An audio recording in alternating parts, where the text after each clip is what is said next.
Alright, I thought it would be time for an updated front fender video here.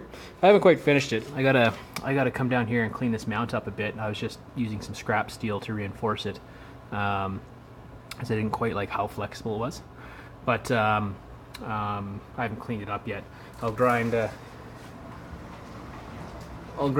this excess corner off there. It doesn't really serve any purpose.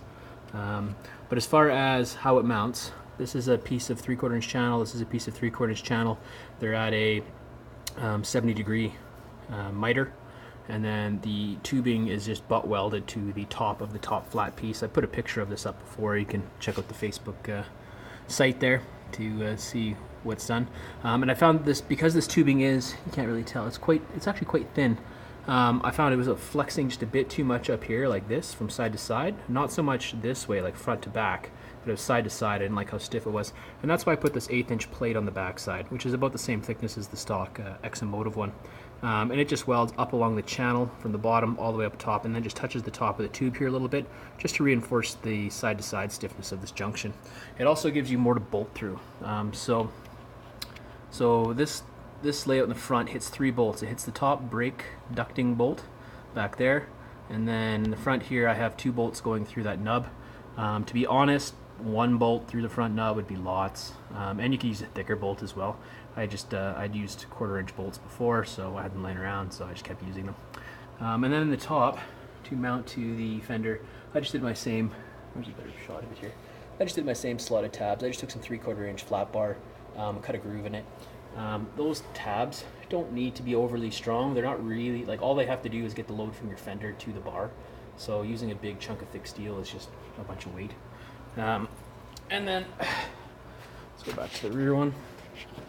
So the rear one's the one I don't know about for brake clearance.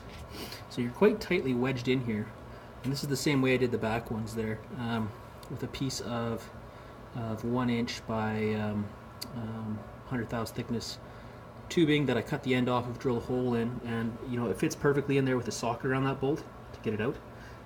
So it's not really an inconvenience, but it's significantly stronger just because you now have 3 sides instead of 1. So if you think about it, it's kind of like a double piece of angle iron that's effectively doing it. So yeah, as far as strength goes, it's obviously way stronger than the stock one there. And if you wanted to make it stronger, there is ways to do that. Although I'm kind of going for the minimum amount of weight and strength that I need to stop my tires from flying off. So yeah, there you go. It's quite, like you can.